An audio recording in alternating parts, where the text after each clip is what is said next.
She had 7 seconds to make a decision that would either save her life or destroy it completely. 3 men. 1 platform. Nowhere left to run. So Claire Whitmore did the only thing she could think of. She grabbed the arm of a complete stranger and called him Dad. And the most terrifying part? He played along without missing a single beat. If you've ever been desperate enough to trust a stranger with your life, stay with me until the very end of this story. Hit that like button right now and drop a comment telling me what city you're watching from. I want to see exactly how far this story travels. The rain had been falling for 3 hours straight by the time Claire Whitmore descended the last flight of stairs into the DeKalb Avenue station, and the smell hit her first. Wet concrete, machine oil, the specific sourness of bodies compressed by bad luck into a narrow underground space.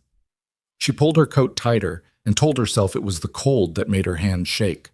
It wasn't the cold. She had first noticed the men somewhere around Flatbush Avenue, which meant they had been following her for at least 12 blocks. She told herself she was being paranoid. She did that a lot. Talked herself out of the things her instincts screamed at her because she had spent 10 years as a social worker in Brooklyn, and she had trained herself to remain calm, to appear calm, to project the particular quality of stillness that kept volatile situations from igniting. She was good at it. She was good at reading rooms, reading people, identifying the moment before something became dangerous. She was reading this moment now, and every cell in her body was telling her to run. The platform was nearly empty. 12:47 in the morning, rain heavy enough to chase most sensible people indoors. A woman in scrubs stood at the far end studying her phone. An older man sat on a bench with a paper bag between his feet, not drinking from it, just holding it, staring at the tracks. And 3 men, positioned at deliberate angles that a civilian wouldn't notice, that a cop might catch after a moment, that Claire caught immediately because she had spent a decade working in neighborhoods where men positioned themselves exactly like that before they moved on someone. They weren't together. That was the first thing. They wanted to look separate. One near the turnstiles, one at the middle of the platform, one at the far end close enough to the woman in scrubs that his presence would seem coincidental. But their eyes moved in a coordinated pattern. Small check, slow sweep, land on Claire, hold for a half-second too long, drift away. She had seen that pattern once before, years ago, outside a Crown Heights apartment building when she was trying to escort a domestic violence survivor to a shelter van. She had recognized it then. She recognized it now. Her phone was in her bag. She thought about calling the police and understood immediately that making a visible phone call in this moment would accelerate whatever was about to happen. She thought about getting back on the stairs and understood that the man near the turnstiles would intercept her before she reached the top. She thought about screaming and understood that the rain and the trains and the general indifference of New York City at 12:47 in the morning made that option nearly worthless. She had 7 seconds. She knew she had 7 seconds because the man near the middle of the platform had shifted his weight. Barely, just the heel lifting and resetting, and that was the signal. She had seen that too. The weight shift that meant someone was about to stop waiting and start moving. Then she saw him. He was standing at the far edge of the platform, opposite end from the woman in scrubs, positioned near a concrete support column with his back partially to the wall. Tall. The kind of tall that registers before anything else. A charcoal overcoat, expensive, the collar turned up against a draft that didn't seem to bother him. He was looking at something on his phone, but not in the way people look at phones, without the forward lean, without the slight slack in the jaw. He was holding it in his hands the way someone holds a prop they've forgotten they're holding. Claire didn't decide. There was no decision. Her body was already moving. She crossed the platform in 12 steps and grabbed his arm with both hands, and she said, loudly enough that her voice carried clearly down the platform, "Dad, oh my God, I've been looking for you everywhere. The train was delayed and I didn't know which exit." She set it into his coat, turning her face away from the 3 men, pressing close enough that anyone watching would see a daughter relieved and breathless and slightly frantic, in the way daughters get when they've been worried about a parent in a subway station at midnight. The arm under her hands went rigid. 1 second, she felt the entire body beside her go completely still in the way bodies go still when they're about to react. And in that 1 second, she understood that this man was capable of responding in ways that most people were not. And she had either made the single most intelligent decision of the last 30 seconds of her life, or the single most catastrophic one. Then the arm relaxed. Not all the way. Just enough. His hand, large, unhurried, came up and settled on her shoulder with exactly the right weight. Not too much. Not a performance. The specific contained pressure of someone who knows what reassurance is actually supposed to feel like. His voice, when it came, was low and even and carried no surprise at all. I told you the N train runs late after 11. You never listen. The mildness of it. The absolute unremarkable mildness. Claire nearly laughed from the sheer shock of it and converted the sound into something that came out as a relieved exhale, pressing her forehead against his arm. She didn't look at the three men. She didn't have to. She felt the change in the platform, the specific quality of attention shifting, recalibrating, moving on.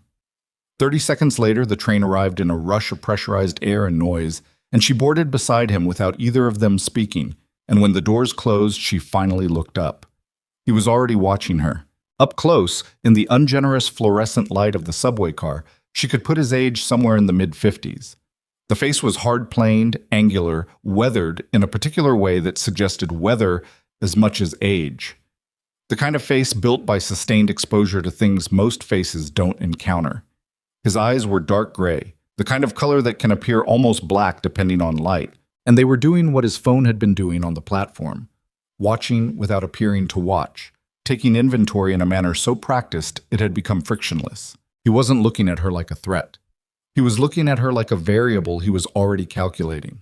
She said, "Thank you," because there was nothing else to say. "Don't thank me yet."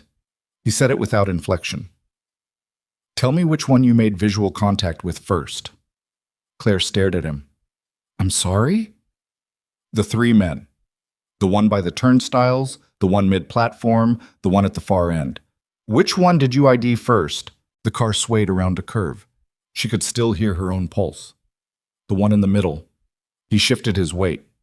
Something changed in his expression. Not much, a fraction of loosening around the eyes, the kind of involuntary response that happens when an expectation is exceeded. "Good. Most people would have said turnstiles." He was positioned to be seen. "That's why I didn't say him." "Yes." He looked toward the black windows. "My name is Damien Ashcroft. You can keep holding your bag like that. It's going to make your knuckles hurt before we reach Atlantic Avenue." She looked down. Her hands were white around the strap. She made herself release it. "Claire Whitmore." "I know who you are." The train noise filled the space between those four words and whatever came next, and Claire held herself completely still the way she had learned to hold herself in rooms where the wrong movement could change everything. "What did you just say?" she said. He didn't repeat it. He didn't need to. "Where's your stop?" "You need to explain that." "I will. Where's your stop?" "I'm not telling you where I live." For the first time, something that was almost a smile moved across his face. Not warmth exactly, more the recognition of a reasonable position. "Smart. All right. Then we'll get off at Atlantic Barclays and I'll explain there. In public. Wherever you're comfortable. You'll explain how you know my name." "I'll explain considerably more than that," he said, and turned back to the window. And something in the way he said it made the cold in Claire's chest deepen into something that had nothing to do with temperature. She had spent the last 6 months telling herself she was imagining things. The feeling of being watched on her walk to the office. The car she kept seeing parked on her block with different license plates. The voicemail 3 weeks ago. No words, just 12 seconds of ambient sound before the line disconnected. She had documented all of it in a notes app on her phone and told nobody because she had no evidence. And she worked in social services, and she knew what happened when women with no evidence and no obvious credibility started telling people they were being surveilled. She had told herself she was imagining things. She had worked very hard at telling herself that. Damien Ashcroft clearly had not. They got off at Atlantic Barclays, and he led her to a bench in the main corridor. High traffic, bright lights, a coffee cart 30 feet away with a bored operator wiping down the counter, and he sat with his back to the wall in a way that suggested it was the only way he ever sat anywhere. And he folded his hands in his lap and looked at her directly for the first time and said, "You volunteered at a shelter on Atlantic Avenue 6 months ago, Tuesday and Thursday evenings. You helped a man named Harold." Claire felt something cold move through the center of her chest. "How do you know about Harold?" You gave him your card. Spent about 40 minutes with him one evening in late January going over some housing program paperwork that wasn't going to work for him, and you both knew it. You brought him coffee the next week. Yes. What about him? Damien paused. Not hesitation, she thought. More like a man deciding how much load to put on a structure before he tests whether it's sound. Harold Mercer is not a homeless man. The coffee cart operator was refilling the sugar packets. The overhead announcement system was warning about track changes on the queue line. Everything was very ordinary and very loud, and Claire sat inside it feeling the floor shift under her in a way that had nothing to do with the building. What? He's been operating undercover for 11 years. He was placed in that shelter network specifically because of the population it serves. People who've disappeared from the grid, people running from something, people who can no longer trust official channels. He watched her process this. Someone in that shelter intersected with an investigation my father was conducting before he died. Harold was there to make contact when the right person showed up. And you think I don't think anything. I know. He reached into the inside pocket of his overcoat and withdrew a photograph and set it on the bench between them. It was a photo of Claire, taken from above and at a distance, on the front steps of the shelter. The kind of photo taken with a long lens from a rooftop or an upper window. This surfaced 10 days ago in a file that was not supposed to still exist. That's when the men found you. Claire looked at the photograph for a long time. Looking at yourself in a photograph you didn't know was being taken is a particular kind of violation.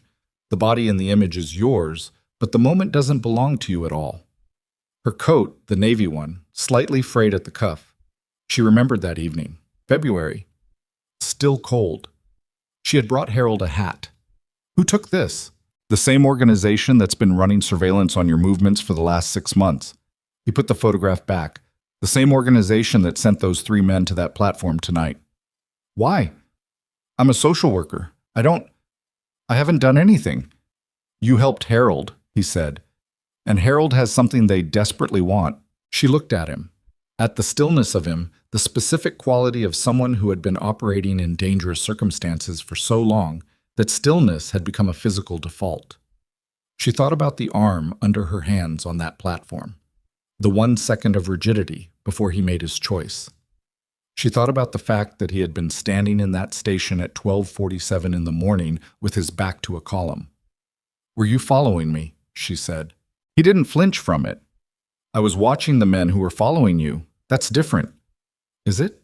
Yes, because I'm not the one who sent them. He stood, buttoning the overcoat with 2 precise movements. I have a townhouse on East 72nd Street. I have an intelligence file compiled over 8 months that will answer questions you didn't know you were supposed to be asking.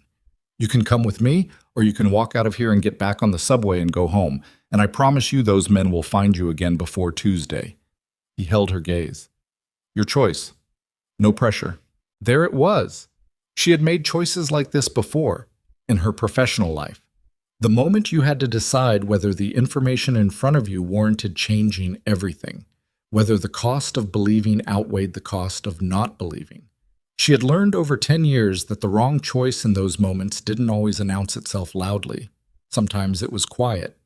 Sometimes it looked exactly like the sensible, rational, self-protective option. She had 7 seconds on that platform, and she had moved without deciding. She wasn't sure she had the luxury of that kind of instinct right now. She picked up her bag. I want to see this file, she said. He nodded once, already moving toward the exit. I know, he said, and the certainty in it, not arrogance, something more tired than arrogance, something that sounded almost like grief, settled over her like the weight of rain. The car was waiting outside, black, nondescript, engine already running. A man behind the wheel who did not turn around when they got in and did not speak for the entire 40-minute drive through wet Brooklyn and over the bridge into Manhattan. Claire sat with her bag in her lap and watched the city pass through water-blurred windows and tried to organize what she knew. She knew that 3 men had followed her for 12 blocks in the rain. She knew that a stranger on a subway platform had protected her without being asked and without being surprised. She knew that someone had been photographing her for 6 months. She knew the name Harold Mercer, and she knew the feeling of sitting across from him in a fluorescent-lit shelter common room on a cold February evening, while he looked at housing program paperwork with the specific exhaustion of someone who knew the paperwork didn't matter, who had been through too many programs that didn't matter, who was tired in a way that wasn't physical. She had brought him coffee with 2 sugars because he'd mentioned it once, and she had remembered it because she remembered things about people. That was her job. That was the part of her job she had never been able to turn off. Harold Mercer is not a homeless man. She pressed her thumb into the strap of her bag and felt the edges of that sentence turn in her mind like a key trying to find the shape of a lock she hadn't known existed. The townhouse on East 72nd Street was narrow and tall and dark from the outside, the kind of building that didn't announce itself. Inside it was warm, not aggressively, not the way hotels are warm, but the specific warmth of a space that gets used, that has a functioning radiator and someone who remembers to turn it on. Damien moved through it with the economy of someone who knows exactly where every piece of furniture is in the dark and doesn't need to check. He led her to a room at the back of the 2nd floor, a table, a lamp, and on the table, a file. It was not a thin file. It was 4 inches of paper and photographs and printed documents held together by 2 rubber bands with handwritten index tabs marking sections, and on the front, in precise block lettering, was her name, Claire Whitmore. She stood in front of it for what might have been 30 seconds, hands at her sides, not touching it.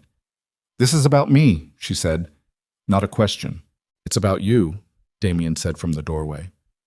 "And about your father. And about a man named Arthur Ashcroft, who was my father, who died 14 months ago, and who spent the last 6 years of his life trying to finish something he started in 1998. He paused. "The file has been compiled over 8 months. Everything in it is documented. I'll get you water while you start reading." He was gone before she could answer. She sat down. She pulled the rubber bands off. She opened the file.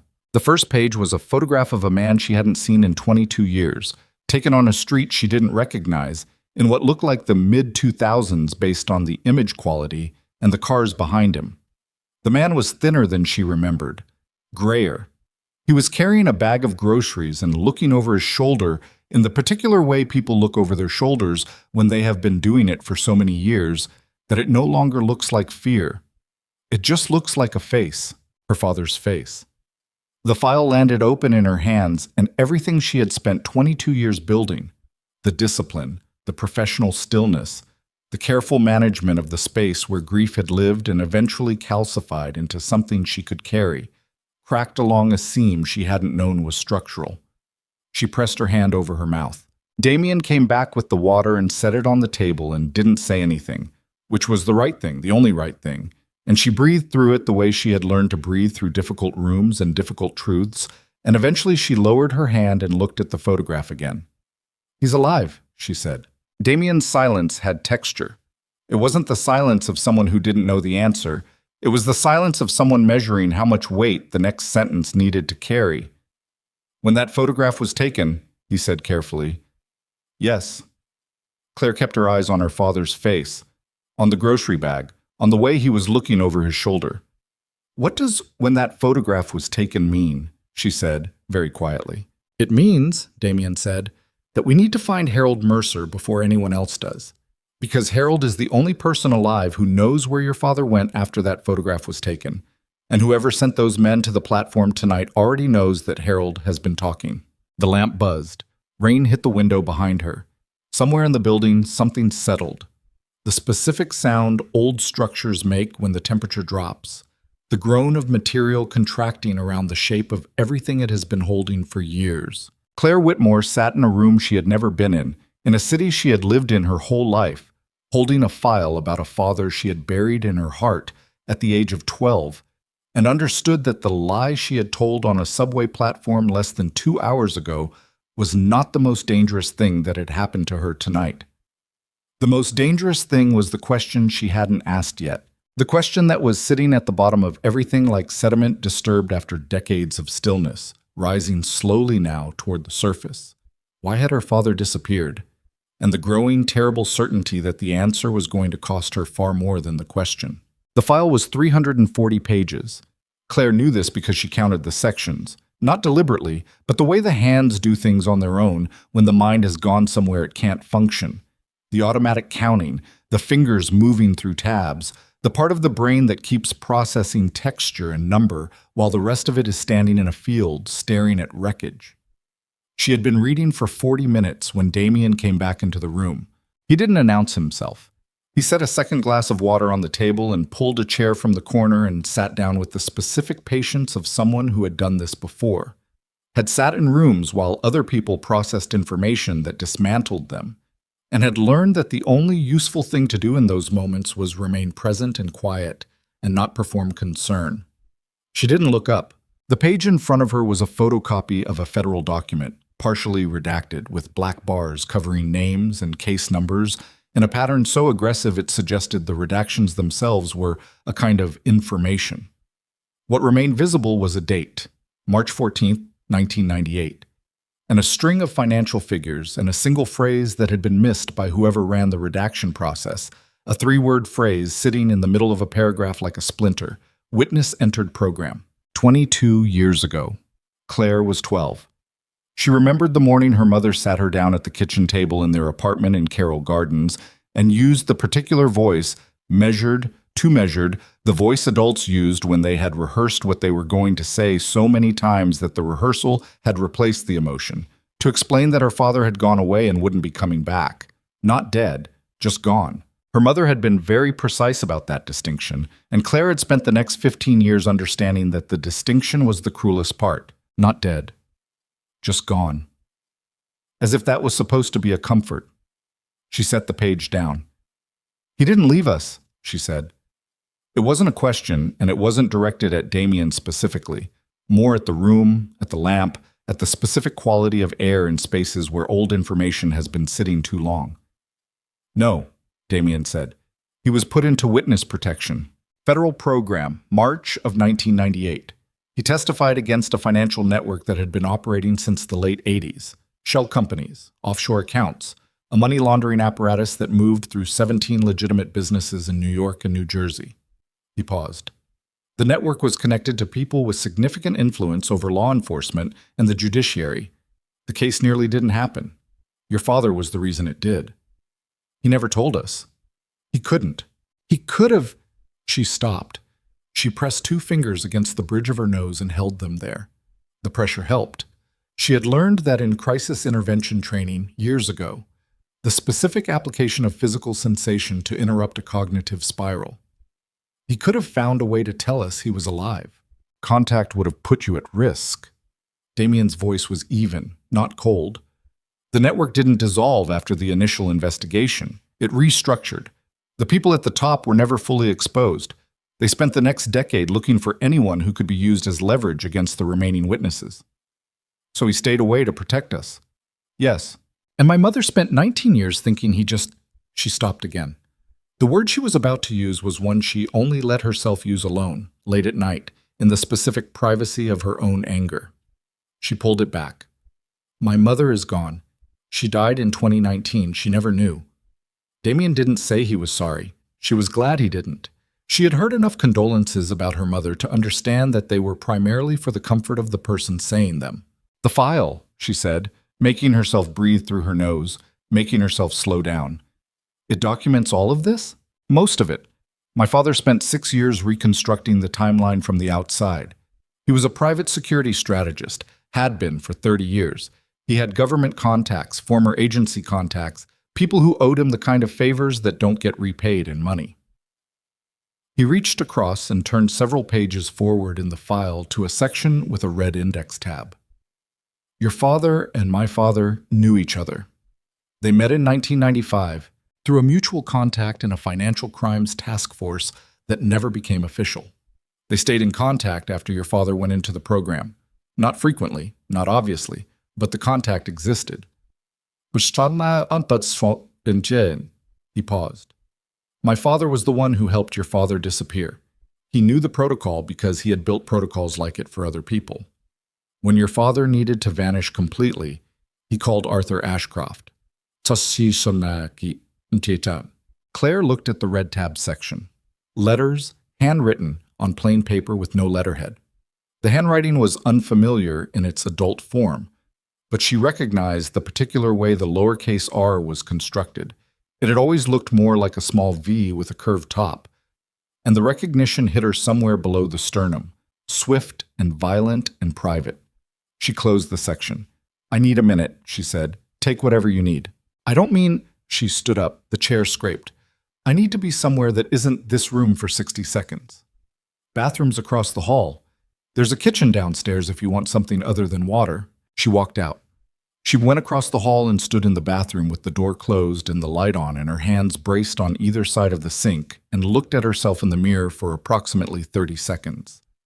Her face looked the way it always looked in mirrors when she was managing something large, slightly compressed, the muscles around the jaw doing the specific invisible work of holding a structure in place. She had been told she was hard to read. She took no pride in it. It was the scar tissue of a profession that required you to absorb other people's trauma without visibly accumulating your own. She ran cold water over her wrists, dried them, went back across the hall. Damien was on his feet when she came back in, standing at the window, his phone to his ear. He heard her come in and said into the phone, "I'll call you back," and ended the call before whoever was on the other end could respond. "Who is that?" Claire said. "Someone monitoring the area around your apartment." The air shifted. "You have someone watching my building. Since last Thursday." He pocketed the phone. "There's been a car running a rotating position on your block for 9 days. Different vehicles, same 4-hour window, 2 to 6 a.m. Someone's doing interval surveillance." The cold came back. Not panic. She was too trained for panic, had routed it out of herself years ago, the way you reroute plumbing, sending it somewhere else, somewhere it couldn't flood the floor. But the specific variety of cold that settles in when a thing you suspected becomes a thing that is confirmed. 9 days, she said. "Yes. You've been monitoring my building for 9 days and you didn't—" She stopped, looked at him. "You knew they were closing in and you waited until tonight. I was waiting for them to make a move so I could identify their contact point. If I'd pulled you out early, we'd lose the trail. You used me as bait." It came out quieter than she intended. Quieter was worse, and she knew it was worse, and she let it sit between them exactly as quiet as it was. He didn't look away. "I used the surveillance operation they were already running as an intelligence opportunity. You were never in danger inside your apartment. Tonight on the platform, I was completely alone and 3 men had me cornered, and you were standing 40 feet away watching it develop. I was there. After I ran to you. After I made the call." She could hear her own pulse in her ears. Not racing, steady, the specific rhythm of controlled anger which was in some ways louder than the racing kind. "What if I hadn't seen you? What if I'd gone up the stairs?" "The man at the turnstiles would have been intercepted before you reached the top." "By who?" "I don't work alone." The silence expanded and they stood inside it on opposite sides of the table, and Claire understood that she was looking at a man who had spent his entire adult life making operational decisions in which individual people were variables, and that he had spent the same career getting better and better at managing those variables with minimum exposure, and that what felt to her like a profound moral transgression felt to him like standard methodology. She also understood that he had, in fact, been there, that the arm under her hands had been real, and the weight on her shoulder had been real, and she was standing in this townhouse, intact, instead of somewhere else, and that somewhere else did not bear thinking about in detail. "Don't do it again," she said. The situation determined, "Don't do it again," she said, harder. "If you're making decisions that involve my safety, I'm part of that conversation. I'm not an asset, I'm a person." Something moved across his face, not quite the fractional loosening she'd seen on the subway. Something more internal, more complicated, like a word forming behind the eyes that didn't make it to the mouth. He nodded once. "Agreed," he said. She sat back down, pulled the file toward her. They worked through the rest of it together, Damien taking specific sections and explaining the operational context, Claire reading the documents and asking questions that were sharp and specific and revealed. He thought, a mind that had spent years learning to identify the structural load-bearing elements in complex situations fast. She was a social worker. She spent her professional life understanding the architecture of people's disasters. She was not, he was recalibrating in real time, someone who needed information softened before it was delivered. The picture that assembled itself across 4 inches of documentation was this. In 1998, a man named Thomas Whitmore, Claire's father, had worked as a forensic accountant contracted to an insurance oversight body. In the course of a routine audit, he had identified a pattern of financial flows through 7 companies that suggested coordinated fraud on a scale that exceeded anything that body was equipped to pursue. He had escalated it. The escalation had been buried twice.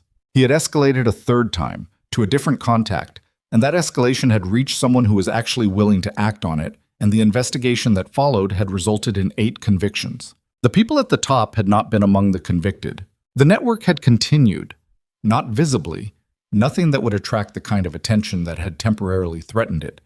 But the restructuring had been swift and surgical, and within 3 years it was operating at its previous scale through new vehicles and new intermediaries. Thomas Whitmore, in witness protection in a city in the middle of the country that the file did not name, had continued to document what he could from a distance, maintaining a careful, deniable correspondence with Arthur Ashcroft, until approximately 4 years ago, when the correspondence stopped. 4 years ago, Claire said. That's when the last letter in the file is dated November of 2021. After that, nothing. What happened in November of 2021? We don't know. My father spent the following 8 months trying to find out, and then he had a stroke in the summer of 2022 and was incapacitated for 4 months, and by the time he recovered enough to continue, the trail had been cold for a year. Damien had both hands flat on the table and was looking at the file with the specific expression of someone reviewing a defeat they've had to learn to live with. He died 14 months ago. He left me everything he'd compiled. It took me another 8 months to understand enough of it to know what the next step was. Harold Mercer. Harold was placed in that shelter network because my father believed, based on the last communication he received from your father, that someone fitting a very specific profile would eventually show up at a shelter on Atlantic Avenue. Someone connected to Thomas Whitmore, trusted by him at a distance, someone who could be passed a key piece of evidence without either party necessarily understanding what was being transferred. Claire was very still. What does that mean? It means, Damien said, that when you gave Harold your card and sat with him for 40 minutes going over housing paperwork, you completed a handoff that your father may have planned years in advance. Harold wasn't there for the housing programs. He was there waiting for you. She heard her own breathing. She hadn't realized she could hear it. I didn't give him anything, she said. I gave him coffee. I gave him my card. I went over some paperwork with him. You gave him your email address, which is not on your business card. She thought back. February. Cold. He had asked if he could follow up about a different program, something he'd heard about from another resident, and she had written it on the back of the card in the particular shorthand she used, the one that looked like her regular email address with 2 characters transposed. The one she used when she wasn't sure about a situation and didn't want to give out the real one, but also didn't want to close a door on someone who might need help. That email address goes to a secondary inbox, she said slowly, which forwards to a server I don't have access to, which means Harold has the capability to route information to someone who has been waiting for an unknown period of time for this handoff to be complete. He looked at her directly. Whoever is hunting Harold knows the handoff happened. That's why you became a target. They're not sure what was transferred or whether you even know what you're carrying, but they can't risk leaving that question open. The building settled again. The radiator ticked. Somewhere several blocks away, a car horn sounded twice and was swallowed by the rain. Where's Harold now? Claire said. That's the problem. Damien straightened up. He was at the shelter through last Thursday. On Friday morning, he was gone. Voluntarily. He signed out, took his personal items, spoke to one of the staff members about needing to travel for a family matter. The staff member described him as calm, not rushed. He made himself. Yes, he knew they were coming and he moved first, which means he's operational. Whatever cover he's been running for 11 years, when the pressure hit, he dropped it and ran clean. He moved to the window, looked at the street below. 11 years undercover in a homeless shelter network. That's not surveillance. That's deep penetration work. The question is who he's actually working for because the organization that placed him there officially closed in 2009. Officially? Yes. So he's a ghost working for a ghost organization trying to complete an operation started by two men who are both dead or missing. She rubbed her face with both hands. The pressure again, the physical interrupt.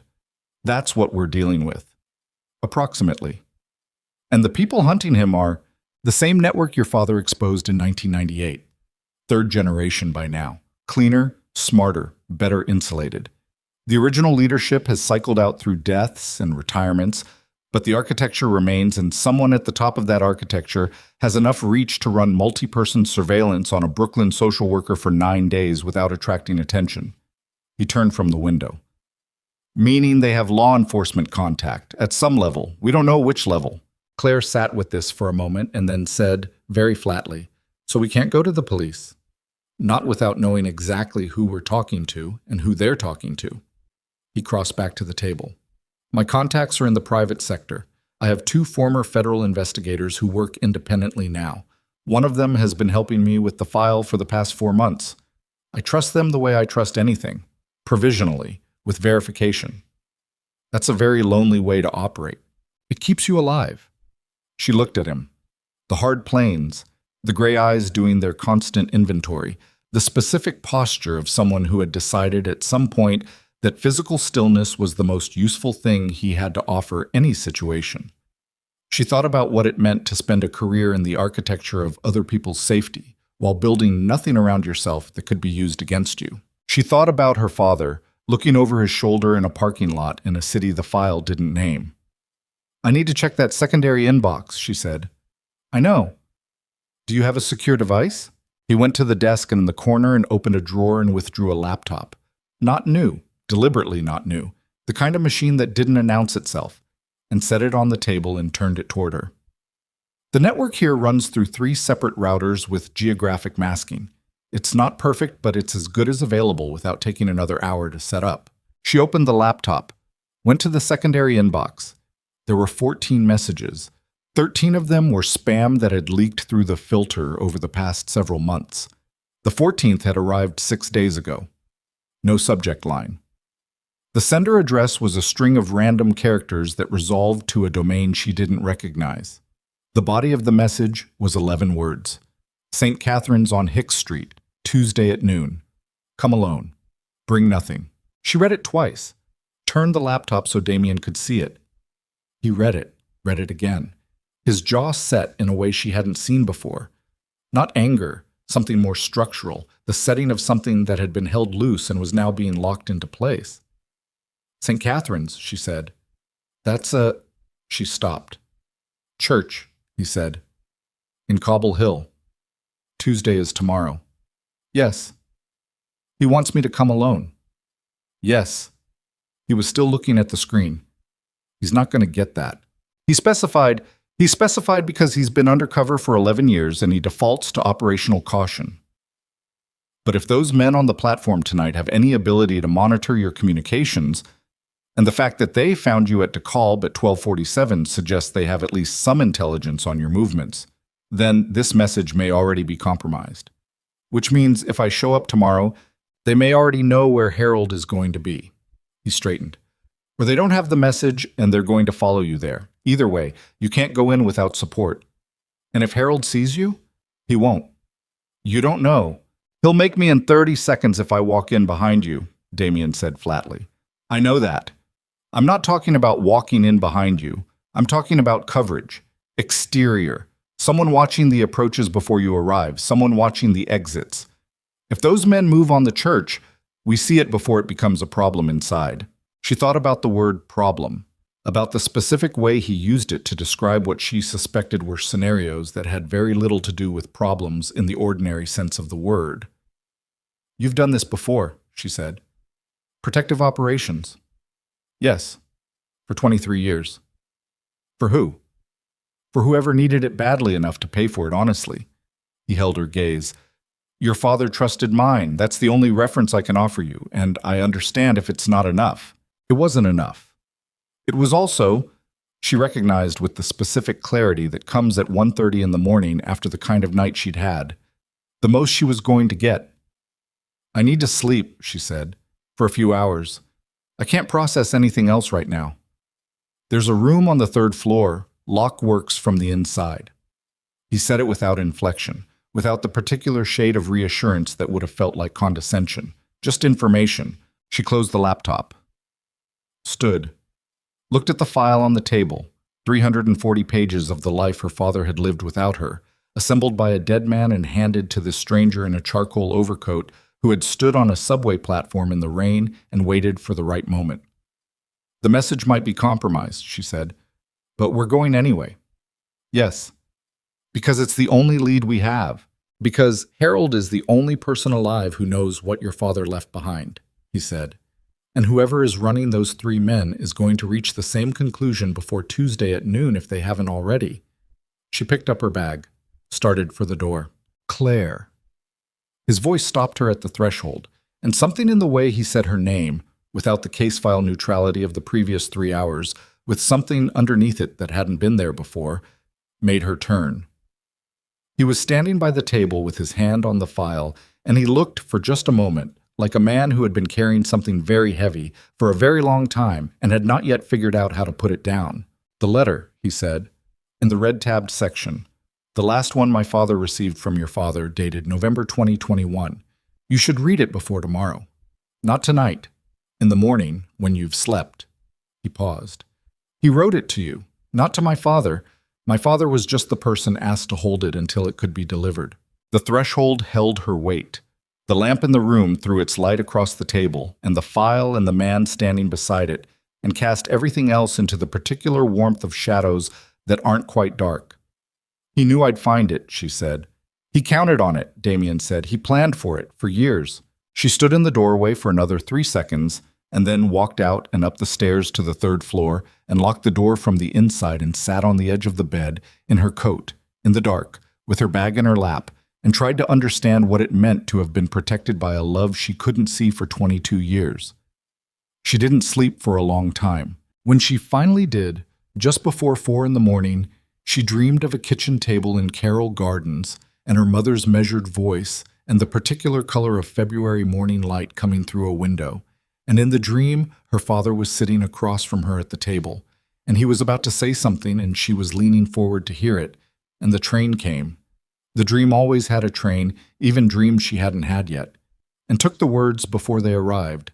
And she woke up at 6:43 with her coat still on and the room full of gray morning light and the certain, physical, devastating knowledge that she was going to walk into that church in Cobble Hill at noon today, and that nothing that happened after she walked through those doors would be anything she could prepare for, because the message was 6 days old.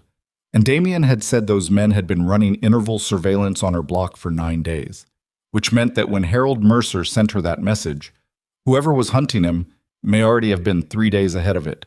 She read the letter at 7:23 in the morning, sitting on the edge of the bed in the 3rd floor room with gray light coming through the single window and the building quiet around her in the way buildings are quiet when the city outside hasn't fully committed to the day yet.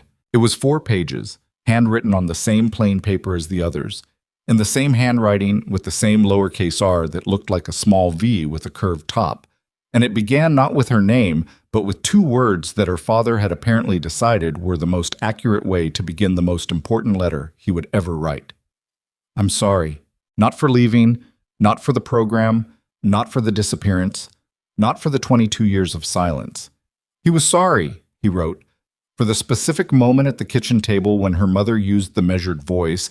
He knew it had been measured, he wrote, because he had asked her to keep it measured, had asked her in the last phone call they were permitted to keep Claire from seeing panic, where there wasn't any, and for the fact that he had not found a way to tell Claire directly that the leaving was not abandonment, that it was the opposite of abandonment, that everything he had done from March of 1998 forward was the most committed act of presence he knew how to perform. She read that paragraph 3 times, then she kept reading. The letter explained what the file documented, but in the language of a father rather than an operative. The network he had exposed. The people who had not been exposed. The years in a city she still didn't know the name of, working a job she didn't know the nature of, watching from a distance through channels so indirect that the information arrived to him weeks old and sometimes months old. Her high school graduation, which Arthur Ashcroft had attended without identifying himself, sitting 3 rows back and to the left, and had described to Thomas Whitmore in a letter that apparently made Thomas Whitmore unable to work for the rest of that day. Her hiring at the social services agency in Brooklyn, which had reached him through the same indirect channel and which he described as the moment he understood she had become someone he would have chosen to know even if she hadn't been his daughter. She stopped at that sentence. Let it sit. Then the letter shifted. The last page and a half was not about the past. It was operational, precise, written in a register that didn't match the first 2.5 pages except in the handwriting. The shift was jarring, the way it's jarring when you realize partway through a conversation that the person you're talking to has been performing one thing while thinking something entirely different. Harold has a storage unit, old railroad infrastructure where the Gowanus meets the river access road. You'll know the building because it has a rusted green door and the unit number is painted in white above it, not on it. Inside is everything I couldn't transmit, everything the original case missed, everything you need to finish this. Harold has the key, but he won't give it to you directly. He'll give it to you only after he's certain you weren't followed, and only after you give him a phrase that I'm going to give you now, and you cannot write this down anywhere except in your memory, because if it's written anywhere, it becomes a vulnerability. The phrase was 4 words. She read them once, folded them into the part of her brain where she kept things she needed to hold without holding them, case numbers, client addresses, the particular details of situations where documentation was dangerous. And then she read the rest of the letter. The person who restructured the network after the 1998 exposure is not who the file suggests.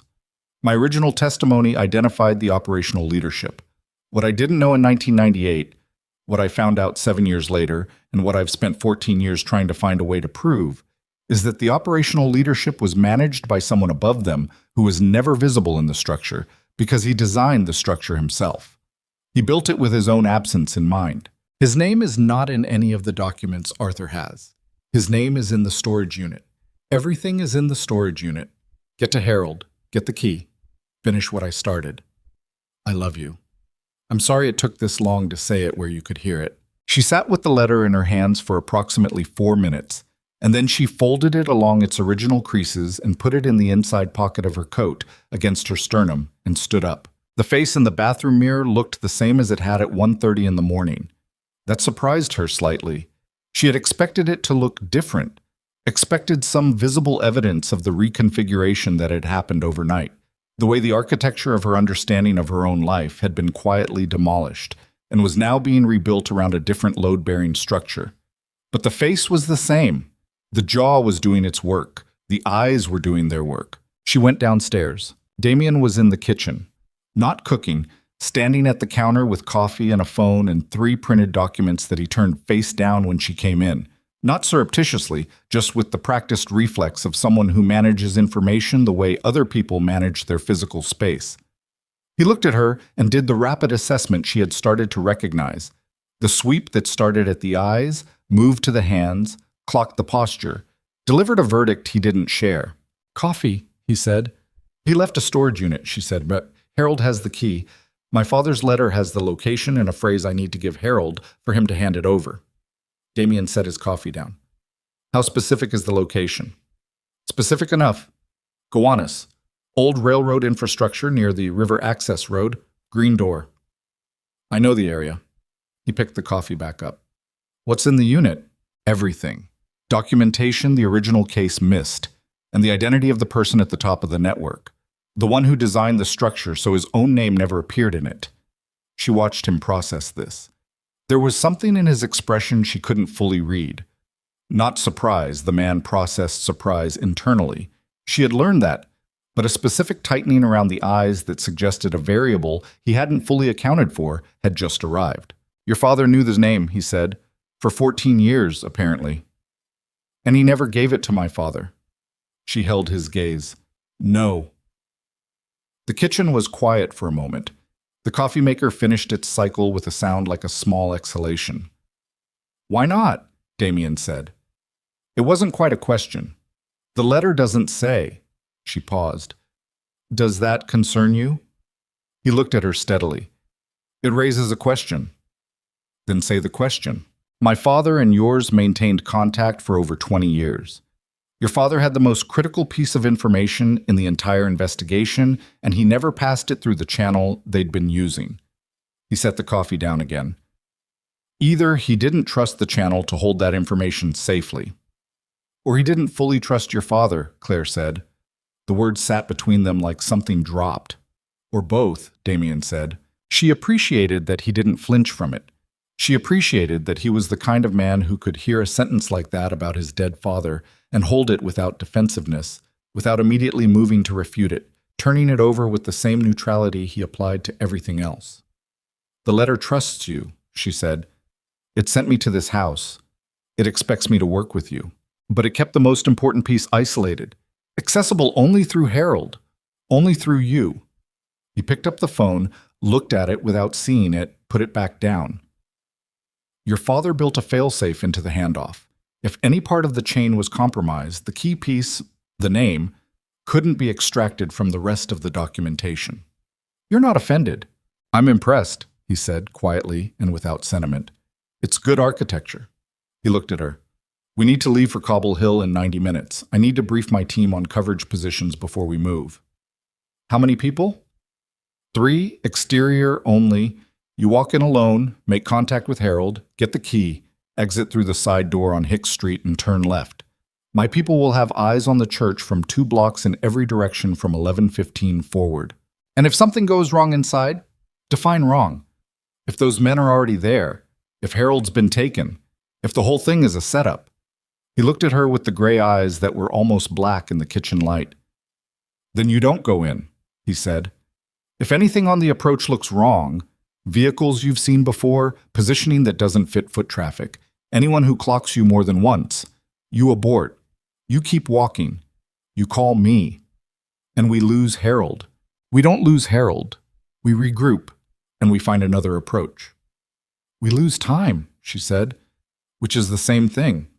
He held her gaze for 3 seconds and then nodded once, conceding the point the way he conceded all points, completely, without residual argument. Don't abort unless you're certain, he said. Trust your read. She trusted her read.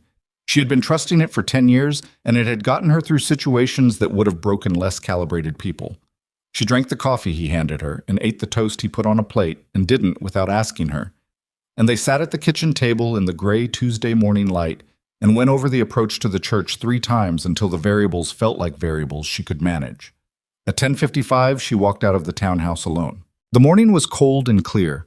The rain from the night before dried off the pavement. The light, that particular sharp New York City October light, that made everything look slightly more vivid than it was. She took the subway, not from habit, but because it was the fastest route, and because Damien had said a car in that neighborhood, at that hour, would be visible in ways the subway wasn't. And she sat in the car with her hands in her pockets and the letter against her sternum and the 4-word phrase folded into the back of her mind, like something she was keeping her thumb on. The church on Hicks Street was a narrow building set back slightly from the sidewalk. The stone facade, the color of old rain, the steps worn smooth. At 11:49, she came around the corner from Atlantic Avenue and began the slow approach, doing what Damien had told her to do. Checking parked vehicles, checking window positions, noting the 2 men on the corner who were smoking and talking and whose body language had nothing operational about it, noting the woman walking a dog across the street who had not looked up. Nothing positioned, nothing watching in the coordinated pattern she now knew how to recognize. She climbed the steps and went inside. The interior was dim and cool and smelled of old stone and candle wax, and the specific still quality of a space that absorbs sound rather than reflecting it. There were 3 people in the pews, an elderly woman near the front, motionless, a man in his 40s with a notebook, sketching something, a figure at the far end of the last row, positioned against the wall, hood of a gray sweatshirt up despite being indoors. She walked to the last row and sat down 2 feet from the figure and didn't look directly at him. Harold Mercer looked worse than he had in February. That was the first thing. The specific quality of deterioration that happens to a person running on 4 hours of sleep for an extended period, the skin gone gray at the temples, the eyes recessed in a way that suggested sustained vigilance extracting its physical toll. He was thinner. His hands, folded in his lap, were absolutely still in the way hands are still when stillness is an active choice rather than a resting state. "You were followed," he said. Very quiet. not looking at her. Her pulse kicked. I wasn't. I checked the approach twice. Not today, 6 months ago. When you left the shelter the second Tuesday you volunteered, there was a vehicle on Atlantic Avenue that ran your plates. She made herself breathe. How do you know that? Because I was watching for it. He shifted slightly, and she could see his profile. The jaw, the set of it, the horizontal compression of someone containing something large. I knew when I gave you that email address that it might trigger surveillance on you. I made a judgment call. I've been watching for consequences ever since. You made a judgment call that put me in danger without telling me. Yes. She held the anger and kept her voice at the same level as his. We can talk about that later. I read my father's letter. A pause. Barely a second. He told you about me. He told me you have the key. He told you to come alone. I'm alone. She left the rest of that sentence in the air where Harold could look at it and decide what it meant. He turned his head and looked at her directly for the first time since she sat down. The eyes were the same as she remembered. The exhaustion behind them was the same, actually, she realized now. Not the exhaustion of a homeless man, but the exhaustion of a person maintaining a sustained performance with no visible end date, which was a specific and recognizable variety of tired. The phrase, he said. She said the 4 words her father had written. Harold looked at her for 2 full seconds. Then he reached into the front pocket of the sweatshirt and withdrew a key on a plain ring. Small, the kind used for padlocks, with a white label on which 3 numbers had been written in faded ink, and held it in his closed fist between them without yet releasing it.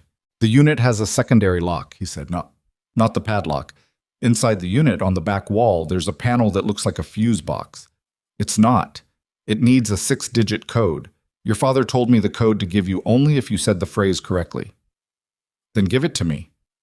I need to know who's outside first. She held his gaze. Protective coverage, 3 people. They're not going to move on the church. Something in Harold's face shifted. Not surprise, more the particular expression of a person confirming a suspicion they had decided to act against. Ashcroft's people. Yes. You're working with Damien Ashcroft. His father knew mine. I know what his father knew. Harold looked back toward the front of the church. His jaw worked once, a small involuntary movement, the physical residue of something he was deciding whether to say. Arthur Ashcroft was a good man. He was also a man who thought he understood your father's investigation better than he did. He made an assumption, early on, about the identity of the person at the top of the network. That assumption shaped everything he compiled. He paused. He was wrong. The cold in Claire's chest moved. The file is wrong? Not the file, the conclusion the file points toward. Harold turned back to her. Arthur Ashcroft spent 6 years documenting the network. He identified the operational leadership correctly. He identified the financial architecture correctly. But the figure he believed was directing everything from the top, the name he thought he was building toward, is a decoy. He was pointed at that name deliberately 12 years ago by someone who needed Arthur's investigation to go in a specific direction. Toptim? Dismiss but subject. The elderly woman near the front rose and moved slowly toward the side exit without looking back. The man with the notebook was still sketching. The light from the high windows moved slightly as a cloud shifted. Who pointed him there? Claire said. Someone close to him. Someone who had access to his research and enough trust to redirect it without being questioned. Harold's voice dropped another half register. Your father found out 4 years ago. That's why the correspondence stopped. He couldn't tell Arthur without revealing that Arthur's closest professional contact had been feeding him false direction for a decade. And he couldn't tell Arthur's contact that he knew, because that contact was the person he was afraid of. Claire heard herself say, "Tell me the name," before she fully understood what she was asking. Harold opened his mouth. The door at the side of the church opened. Not the front door, the side door, the one Damien had told her to exit through, the one on Hicks Street. And the man who came through it was not one of Damien's 3 exterior team members, because she had never seen this man before. And he was moving with the specific quality of motion that did not belong in this space. A forward-leaning urgency that carried with it the compressed intention of someone executing a timed sequence. Behind him, 2 more. Harold was on his feet before Claire had fully processed the movement, and he grabbed her arm. Not gently. The the grip of someone operating on pure trained response, and said one word directly into her ear. Run! She ran. Harold went left toward the front, and she went right toward the main entrance because separating was the only logic available, and her legs were doing it before her brain finished the order. She hit the main door with her shoulder and came out into the sharp October light on the front steps, and was halfway down them when her phone vibrated. Damien, a single word text, abort. Too late for abort. She turned left on Hicks Street and ran, and she was 40 feet from the corner when she saw the fourth man, not from the church, stationed on the sidewalk, the posture of someone waiting for exactly this. And she turned before he could close the angle and went right down a narrow service passage between two buildings and came out on a parallel block and kept moving. Her phone was in her hand. She called Damien. He picked up before the first ring completed. Where are you? 1 block east of the church. There were 4 of them. Harold ran. I don't know which direction. I have visual on the church. 3 men exited your side door 30 seconds after you. The 4th was on Hicks. My team pulled his attention, but he'll reacquire you in under a minute. A pause. 2 seconds. The kind of pause in which she had learned a great deal of computation happened. There's a parking structure on Pacific Street, half a block from where you are. Gray exterior, green stripe. Get inside and go to the 3rd level. She got inside. She went to the 3rd level. The parking structure smelled of exhaust and concrete, and the particular staleness of enclosed spaces, and she stood between 2 parked cars with her back to a pillar and made herself breathe in for 4 counts and out for 4 counts, and assessed what she had. She had the key. Harold had pressed it into her hand in the moment before he told her to run. She hadn't registered it happening, but it was there in her right fist, the small key on the plain ring, the 3 numbers on the white label. She did not have the 6-digit code for the secondary lock. She did not have the name Harold had been about to say. And she didn't know if Harold was still running or if they had him. And if they had him, the code and the name were gone. The black car came up the ramp at parking structure speed and stopped 4 feet from her, and the passenger door opened and she got in, and Damien pulled out before the door was fully closed, and she sat in the passenger seat with the key in her hand and the adrenaline converting itself into the specific trembling that came after, rather than during, the body's delayed invoice for what it had just spent. They were already inside, she said. Yes. How? That's the question. His voice was flat, but underneath the flatness was something she hadn't heard before. Not quite anger, something older and more controlled than anger, the voice of someone recalculating from a position they hadn't expected to be in. My team had eyes on all 4 approaches from 11:15. Nobody matching that description entered the church after you, which means they were inside before 11:15. Before your coverage started. Yes, which means they knew the time and location in advance, she said. The car moved through traffic, and nobody spoke for approximately 10 seconds. The message, Claire said. Harold's message to my email, 6 days ago. Yes. You said the surveillance on my block started 9 days ago, 3 days before Harold sent the message. Yes. So they didn't intercept Harold's message. She turned to look at him and found him already looking at the road with the jaw set in the way it had been set in the kitchen that morning, but harder now, locked down in a way that suggested he had arrived at the same destination she was arriving at and had been sitting there alone for the last 4 minutes. They already knew. Before the message was sent, they knew about the meeting. That's what the timeline indicates, he said. Harold couldn't have told them. Harold ran. Harold ran, Damien agreed. She looked at the key in her hand. Then who told them? Damien drove. The city moved past the windows in the particular blur of a Tuesday morning in October, ordinary and indifferent and relentless. And when he finally spoke, his voice had the quality of something said once and not repeated. The quality of a thing a person says when they've been holding it since a kitchen in the early morning and can't hold it any longer. I had 3 people on exterior coverage, he said. I briefed them at 9 this morning. Location, time, entry point, exit point. He paused. One of them has been with me for 11 years. She heard it, heard what was underneath it, the specific arithmetic of it. 11 years of proximity, 11 years of access, 11 years of knowing which questions to redirect and which files to leave untouched. Harold said someone close to your father pointed his investigation in the wrong direction for a decade, she said very carefully. Someone with enough access and trust to redirect without being questioned. Damien's hands on the wheel were absolutely still. Marcus Webb, he said. The name came out with the weight of something that had been examined from every angle for a long time and still didn't make sense even when it did. He's been my operational partner since I started this firm. He helped me compile the file. He knew every step of what I was building toward, and he told me 4 months ago that the name at the top of the network was... He stopped.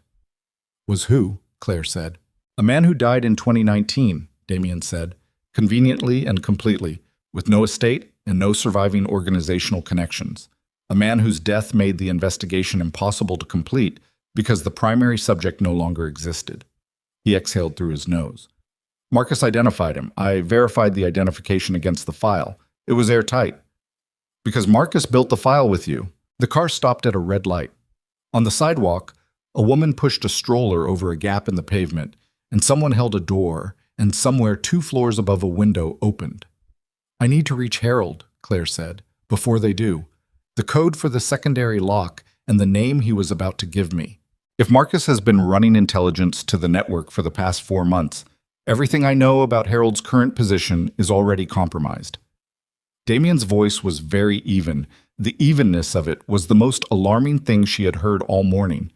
Every safe house I know about, every contact, every approach. He looked at her. 1 full second, the gray eyes doing the inventory, landing on something he apparently decided needed to be said directly. If they reach that storage unit before we do, this ends. Everything your father spent 22 years building ends with it. She looked at the key. 3 numbers on a white label. A padlock on a unit beside old railroad tracks where the Gowanus met the river access road. A panel on the back wall that looked like a fuse box. 6 digits standing between everything and nothing. She had the key. She did not have the code. Harold Mercer was somewhere in this city, running from 4 men sent by a network that had just learned their inside position was at risk, carrying in his head the 6-digit code and the name that could dismantle everything. And the only person who might be able to find him was a man whose operational network had just been turned inside out by the partner he had trusted for 11 years. And somewhere beneath all of it, a question that had been sitting in the back of Claire's mind since the kitchen that morning was finally rising to a place where she could no longer ignore it. If Marcus Webb had been feeding misinformation to Arthur Ashcroft for a decade, and Arthur Ashcroft had been Thomas Whitmore's only trusted contact in the outside world, then how much of what Thomas Whitmore believed about his own safety had been constructed by the same hands that were now hunting his daughter? The light changed. Damien drove. The drive back to the townhouse took 19 minutes, and neither of them spoke for 17 of them. Damien drove with both hands on the wheel, and his eyes on the mirrors more than the road ahead. The specific pattern of someone running a counter-surveillance route without announcing that's what it was. Unnecessary turns, a doubled block, the kind of driving that looked like indecision to anyone watching and was the opposite of indecision. Claire sat with the key in her closed fist and watched the city, and let the silence be what it needed to be. At the 17th minute, she said, "Does Marcus know where the townhouse is?" "Yes." "Then we can't go back." He didn't answer for 2 seconds. "No," he said, "we can't." He turned north instead of east, and they drove without destination for another 6 blocks. While he thought, and she watched him think. The jaw, the eyes, the particular quality of computation happening behind a face trained to reveal nothing while the computation ran. She was learning to read the computation without the face. The micro changes, the way his right hand shifted its grip by a fraction when he was discarding an option. "I have a secondary location," he said. "West Side. It's off the books, not registered to anything connected to the firm. I've never told Marcus about it." A pause. "I've never told anyone about it." "How long have you had it?" 3 years. She looked at him. "You've been running a contingency for 3 years and you didn't use it as your primary. The townhouse had better infrastructure for the file work. Secure servers, physical storage. The contact network already knew that address." He checked the mirror. "I kept the secondary because I've been doing this long enough to know that the day you need a location nobody knows about is the day you won't have time to set one up. That day is today." "Yes." The secondary location was a 4th-floor apartment in a building on West 23rd Street that looked exactly like every other building on West 23rd Street. The particular anonymity of a Manhattan mid-block residential building that had never been interesting enough to be notable. The apartment inside was spare to the point of austerity.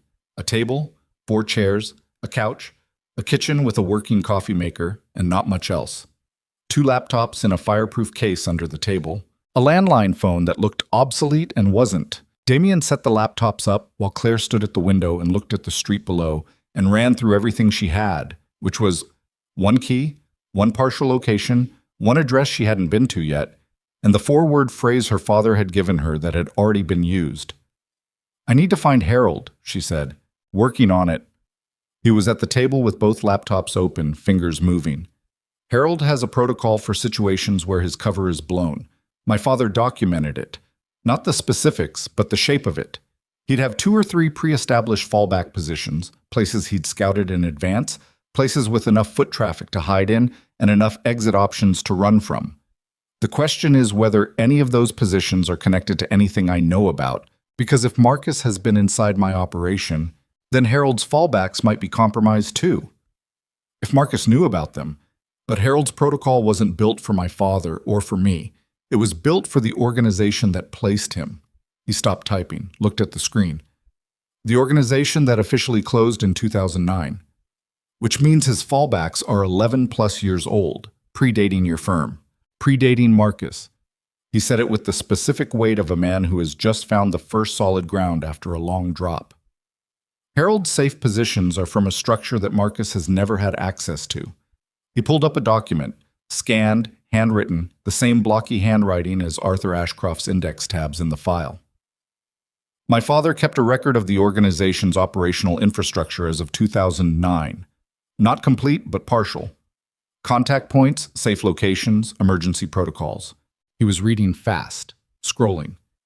3 locations in Brooklyn, 1 in Queens, 1 in there. He turned one of the laptops toward her. A scanned page, handwritten entries, a circled address on a street in Red Hook. "My father visited that location in 2011, he said, 2 years after the organization officially closed. He described it as a working contact point, someone maintaining it without institutional support, on personal commitment." He looked at her. "That kind of commitment doesn't have an expiration date." She was already picking up her coat. "We go together," he said. Harold specified before 4 men walked through a side door. The protocol changed when the meeting was compromised. He closed the laptops. "And I need to be there when we have the conversation about Marcus Webb.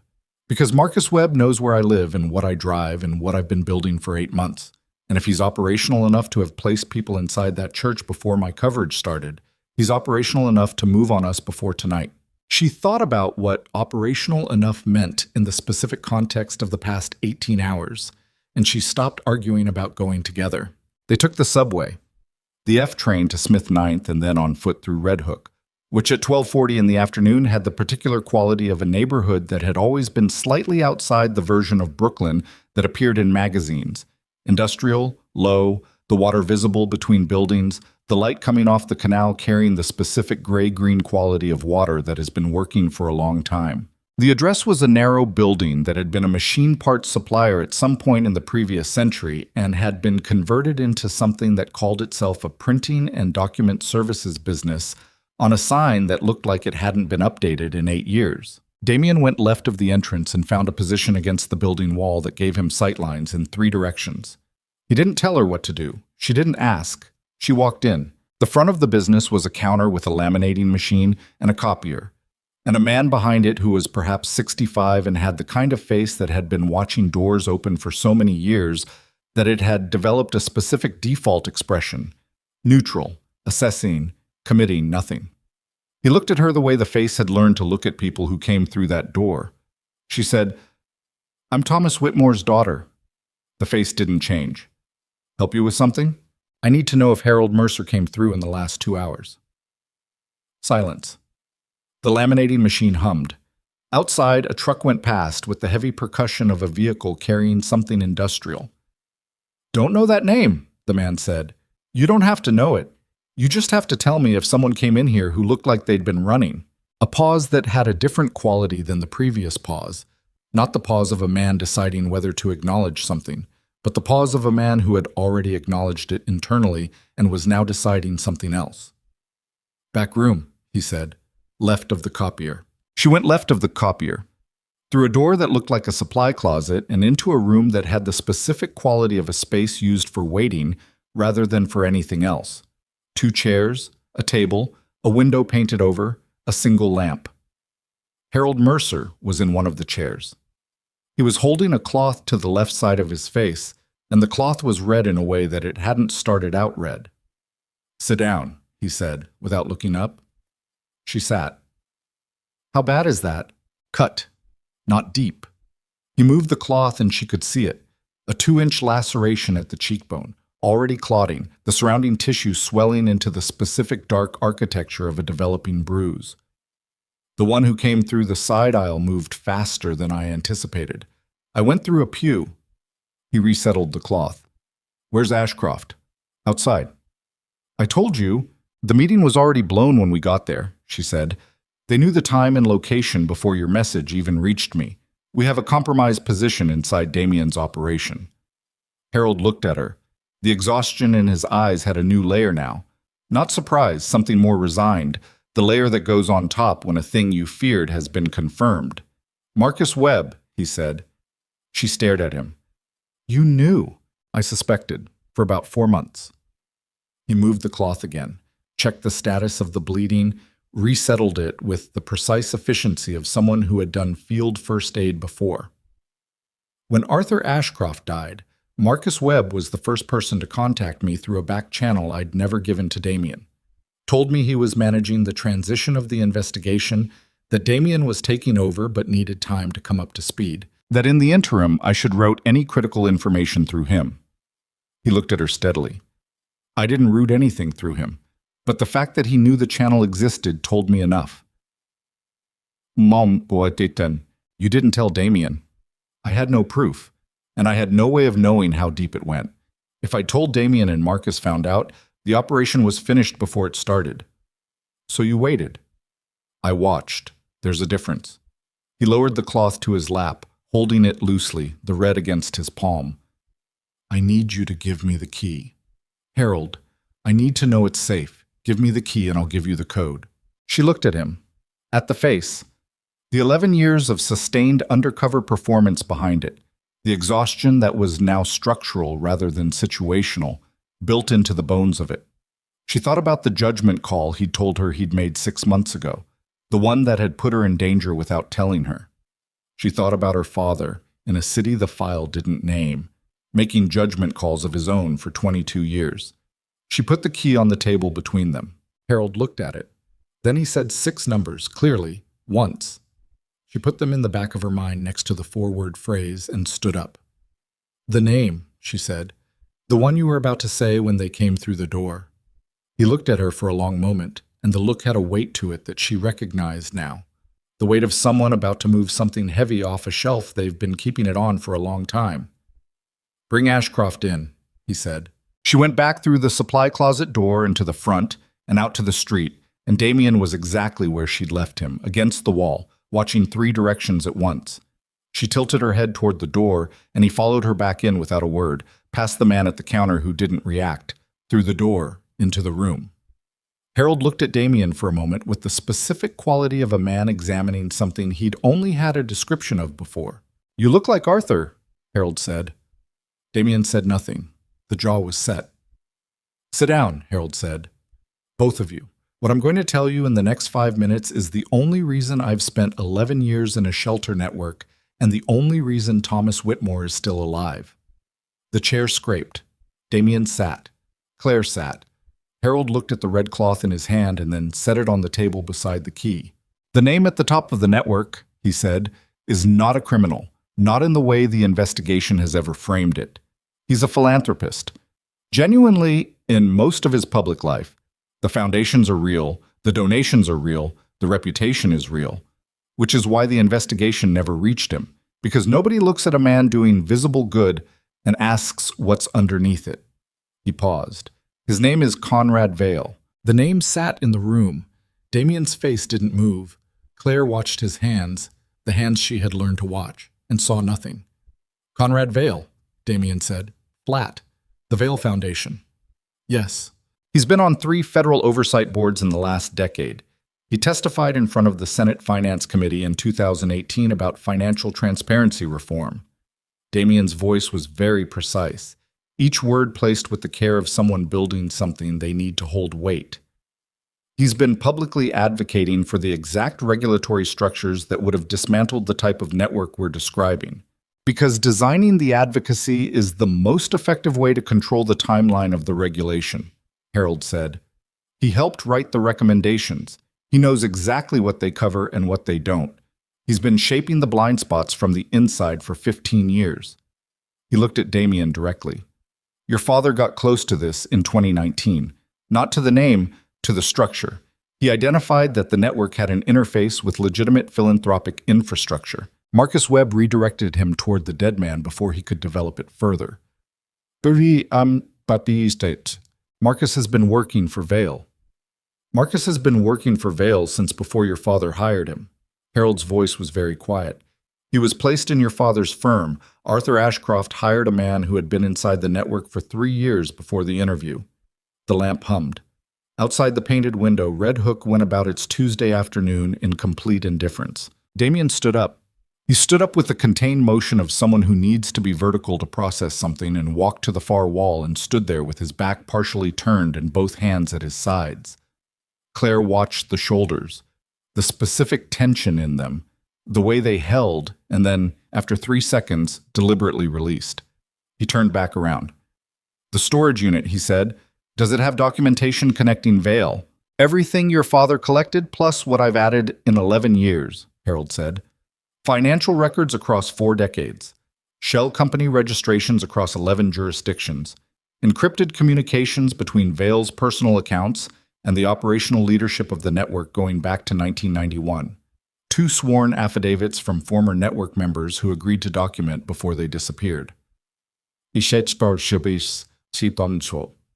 paused. And a video recording made by Thomas Whitmore 4 years ago, addressed to his daughter, naming Conrad Vail directly and documenting the evidence chain. Claire's throat closed. She forced it open. My father made a video. He knew the correspondence with Arthur was compromised when it stopped. He knew he had to find another way to get the evidence to someone who could use it.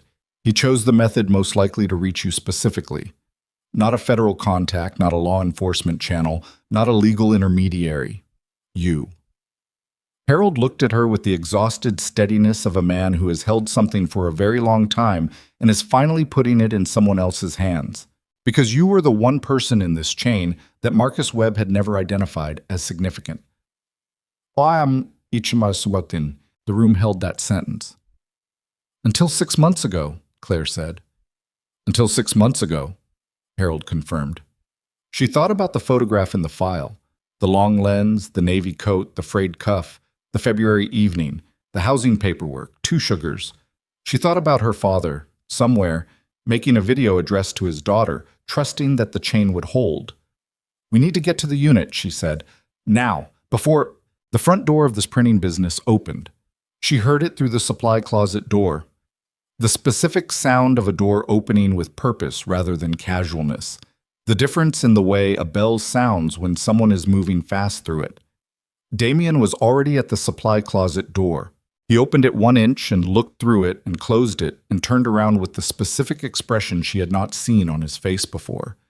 Not the operational neutrality, not the calculating remove.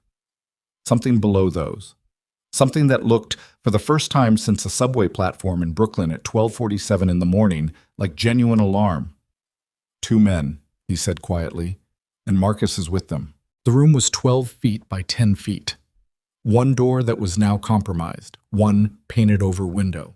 3 people and a key and a 6-digit code and the name Conrad Vail and 11 years of Harold Mercer's sustained courage sitting on a table in the form of a small red cloth. Harold stood. The cloth fell. His face had the quality of something stripped entirely clean. The performance gone. The cover gone. 11 years of the particular mask required to be invisible in plain sight gone. And what remained was the face of a man who had spent more than a decade waiting for the moment when waiting was no longer an option. The window, he said. It's painted, but it's not sealed. I checked when I came in. Fourth floor, Damien said. No, this building, fourth floor street number, ground level on the back side. There's a service alley.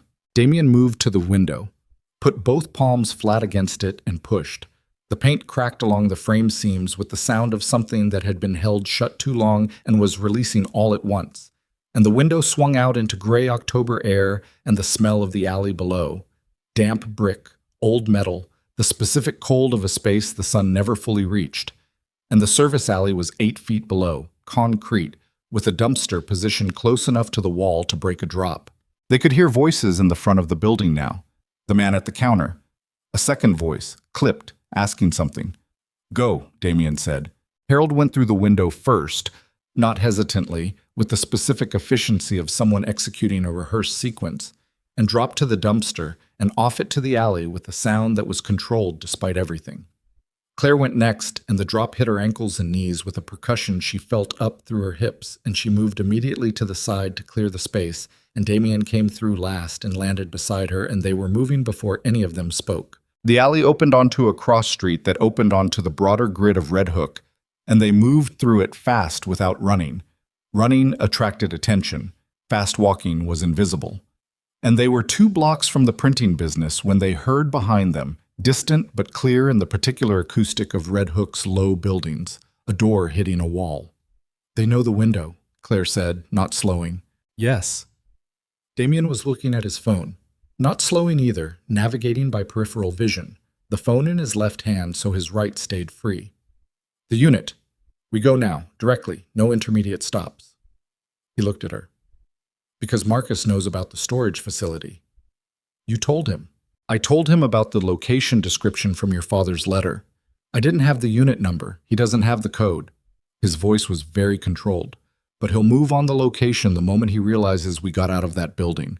We have maybe 40 minutes before they can position people at the site. 40 minutes. Red Hook to Gowanus. The key in her pocket, 6 numbers in her mind.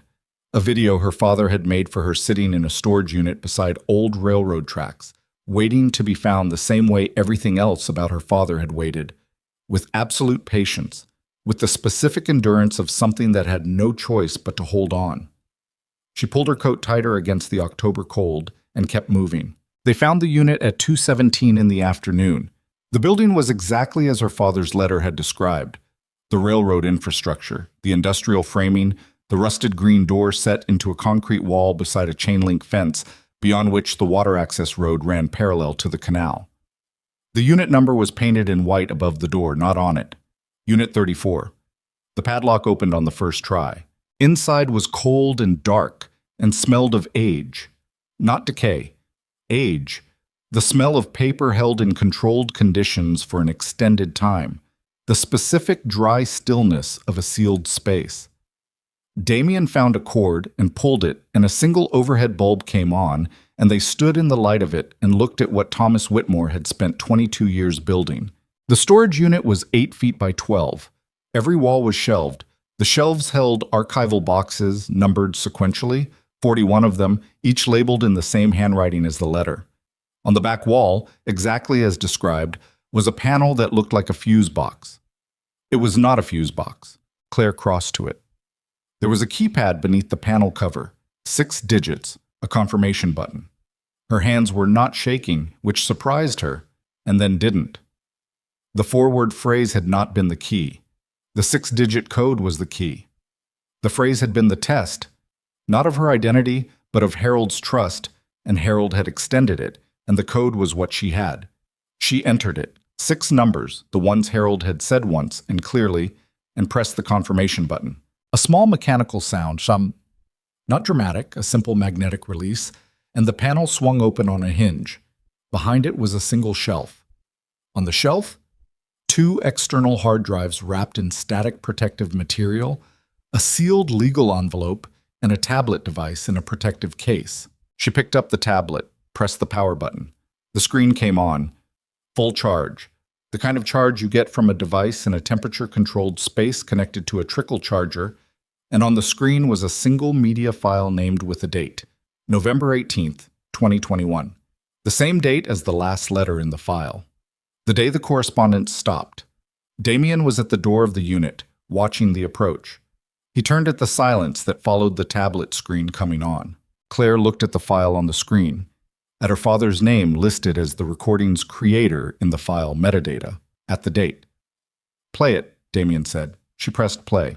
The video was low resolution, a laptop camera, a plain background, the lighting of a man who had set this up himself in whatever space he'd had available. The man on screen was 61 years old and bore a relationship to the father she remembered the way a river bears a relationship to its source. Recognizably the same origin, shaped entirely differently by the distance traveled. He was thinner, his hair was gray. He sat with the specific stillness of someone who has rehearsed what they're going to say and then decided to say something different. He looked directly into the camera. He said, "Claire," and something in the way he said it, the word carrying the weight of 22 years of unsaid things, of high school graduations watched from 3 rows back and to the left, of a letter written to a daughter he couldn't reach through any channel that was safe enough to be worth the risk, broke the last structural element in the careful internal architecture she had spent the morning reinforcing, and she felt it go. The precise sensation of a thing that has been held under pressure for too long, releasing all at once. She didn't put the tablet down. She held it and watched her father's face and listened to his voice and let whatever was happening in her chest happen, because she was alone with Damien Ashcroft in a storage unit beside the Gowanus Canal, and the drive had taken 40 minutes, and Marcus Webb had known about this location, and they had maybe 12 minutes before. The door at the far end of the building opened, not the unit door, the building entrance door, 20 feet down the corridor, with the specific sound of purposeful entry. Damien turned from the unit doorway and looked at her once. The gray eyes, the inventory, the calculation completed in the half-second available for it. And then he did something she hadn't seen him do yet. He reached into the inside of the charcoal overcoat, and his hand came back out with something in it. And the something was small and dark, and had the specific gravity of an object designed to end arguments. "Get behind the shelves," he said. "Left side, down." She got behind the shelves. Down. The overhead bulb swung slightly in a draft from the opened building door, throwing moving shadows across 41 archival boxes and a tablet screen where her father's face was still speaking, the audio now playing into the silence of the unit, his voice describing Conrad Vale and the financial architecture of 4 decades of concealed corruption, the words emerging with the calm precision of a man who has had a very long time to get them exactly right.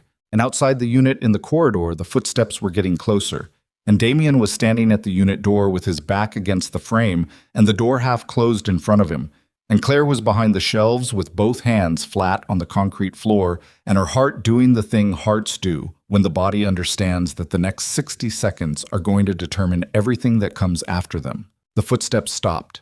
A voice? Clipped? Familiar? Carrying the specific authority of someone who has spent years in positions where authority was a professional requirement, said from the corridor, 6 feet from the unit door. "Damien, I know you're in there. I know she's in there, and I know you have what we came for."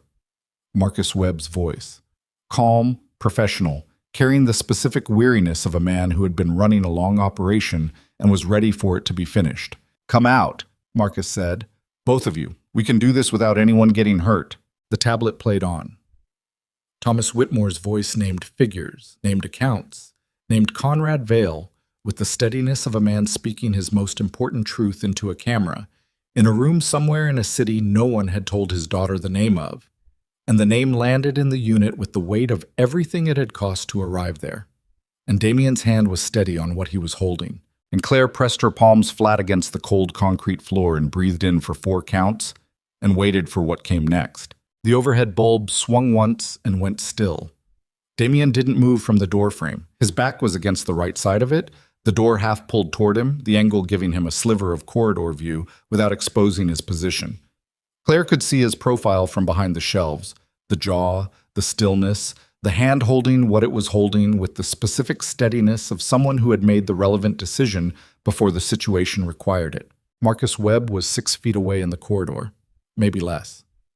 "I'm not going to ask twice," Marcus said, and the weariness in it was real. She could hear that it was real. The weariness of a man who had been maintaining 2 identities for 11 years and was ready for one of them to stop. Damien said from behind the door, "How long?" Not a shout, conversational. The specific register of a question you already know the answer to and are asking anyway, because you need to hear it confirmed in the other person's voice. A pause. 13 years, Marcus said, before you came to the firm. 2 years before. Yes. Another pause, longer, the corridor holding it between them the way a room holds a sentence that's taken a long time to arrive. My father trusted you, Damien said. I know. He talked about you at the end. When he was sick, he said you were the most capable person he'd worked with in 30 years. The voice was very even. The evenness of it was the worst thing Claire had heard in 2 days. He said he was glad I had you.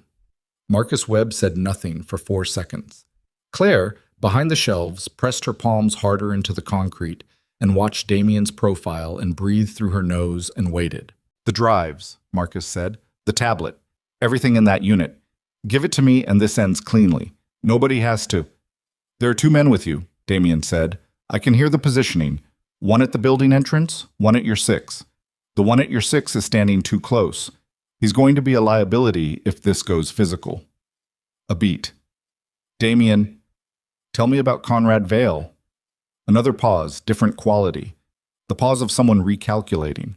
He's not what the documentation makes him appear, Marcus said. The network. It's more complex than don't. The word came out of Damien with the specific compression of a thing that had been held under very high pressure for a very long time and was now released in the smallest possible controlled amount. Don't explain it to me. Don't make it complicated. You spent 13 years inside my father's life feeding information to the man who is hunting the Whitmore family, and you don't get to make that complicated. The corridor was quiet. The tablet behind Claire was still playing. Thomas Whitmore's voice continuing its patient account, naming figures, naming accounts, naming Conrad Vale with the specific calm of someone who had accepted that this recording might be the last thing he was able to do that mattered, and was doing it anyway. Marcus heard it. She could tell he heard it from the way the silence in the corridor changed texture. The particular quality of someone listening to something they had been trying to prevent for years. Turn it off, Marcus said. Quieter now, something different in it. No, Damien said. What happened next happened in approximately 8 seconds, and Claire experienced it the way the body experiences high-speed events. Not sequentially, in a compression of sensation and response that the brain assembles into sequence afterward. The door moving. Damien moving with it. A sound that was impact, close and hard. Another sound she identified as something hitting the corridor wall, her own hands pushing off the concrete floor and her body coming upright between the shelves without the conscious decision to stand.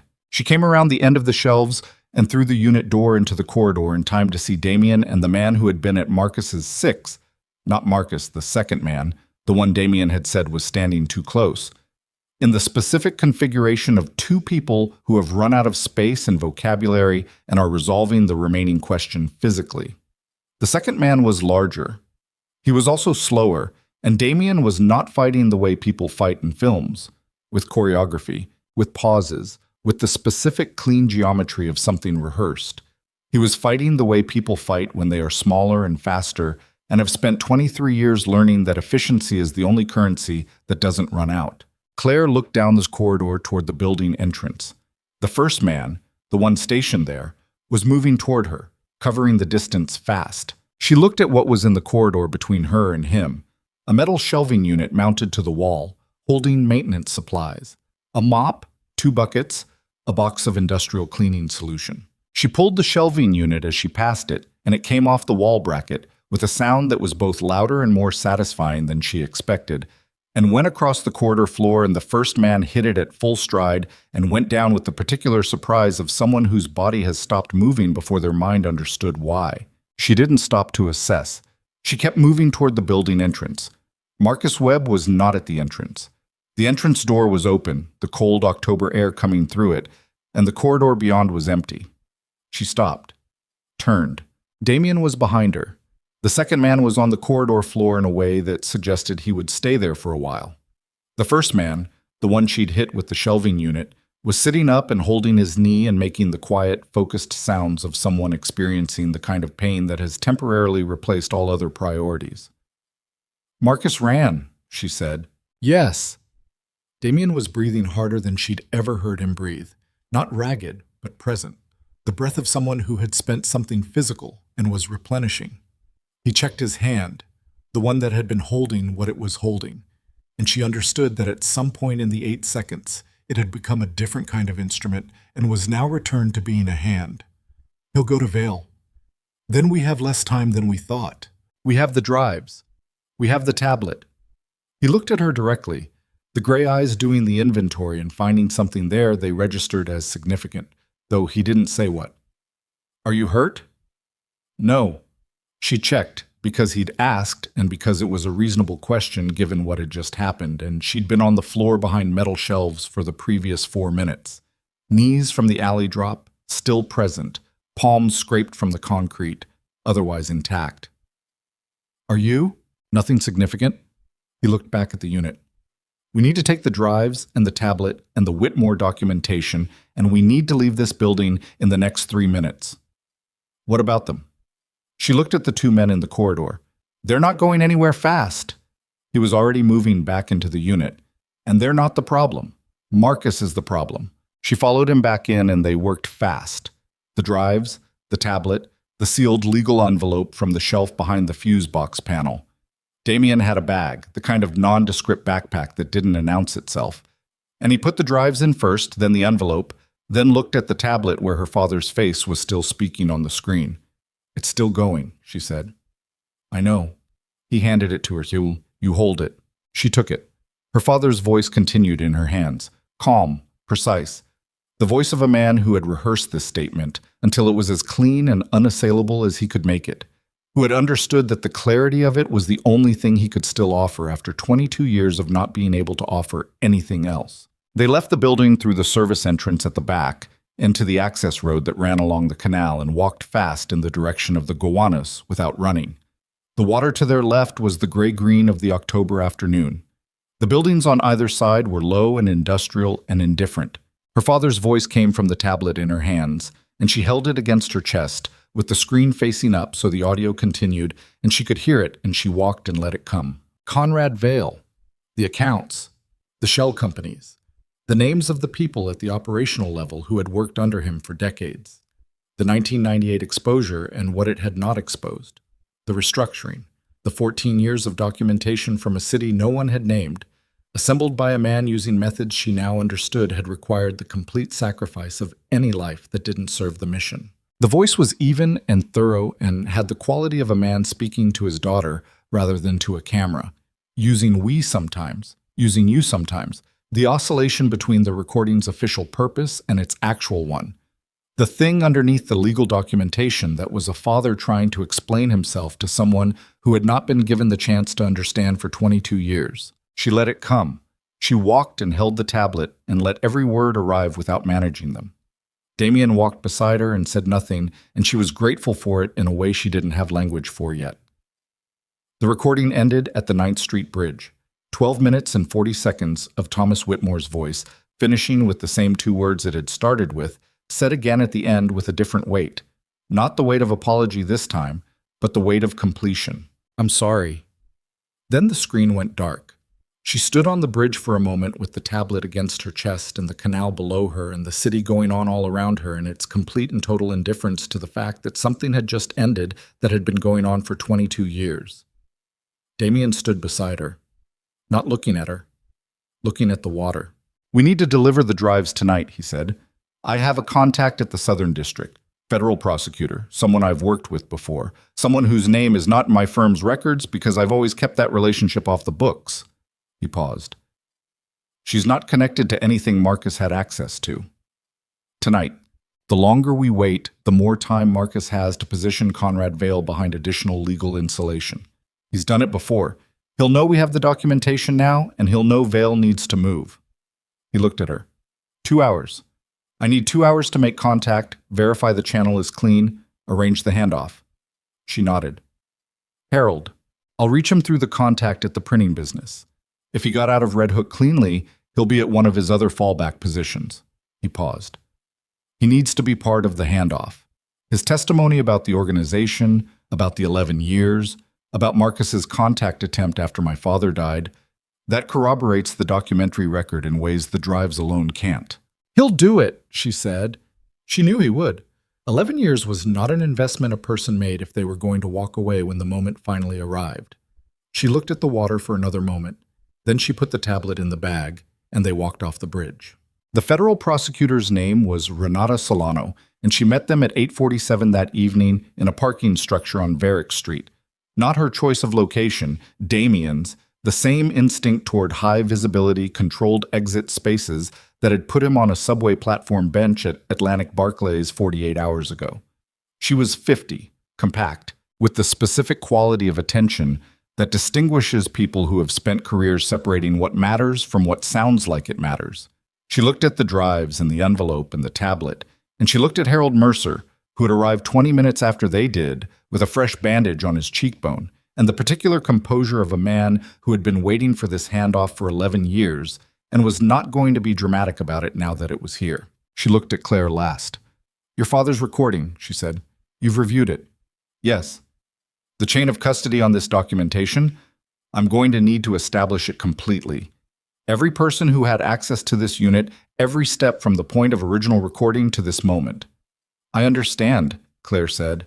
"I can document every step I was part of. Harold can document his. The chain before that is in my father's letter and in the material in the unit." Solano looked at the drives again. "If this is what it appears to be, it is," Harold said from across the hood of the car, without inflection, without the particular tone of someone trying to convince, just the tone of someone who had been there. Solano looked at him. Something passed between them. The specific assessment of two people who have spent their careers evaluating what's true based on how it's said as much as what's said. And she nodded once. "I'll need 48 hours to review before I can file anything," she said. "In that window, the people involved need to be somewhere I know about." "Protective custody," Damien said. "Not formal, but known to me and monitored." She looked at him, "Including you. I know about Marcus Webb. I know what it means that he has a 12-hour head start on this." "He'll move on Vale tonight," Damien said. "Or Vale will move on his own. He has the resources to—" "I know what he has," Solano said, with the specific flatness of someone who had been watching Conrad Vale's public advocacy for financial transparency reform for longer than she was comfortable admitting. "I've been building a parallel file on Vale's organizational connections for 14 months. What I've been missing is the internal documentation, the affidavits, the financial trail below the shell company level." She picked up one of the drives and looked at it with the expression of someone looking at something they had stopped believing they would ever see.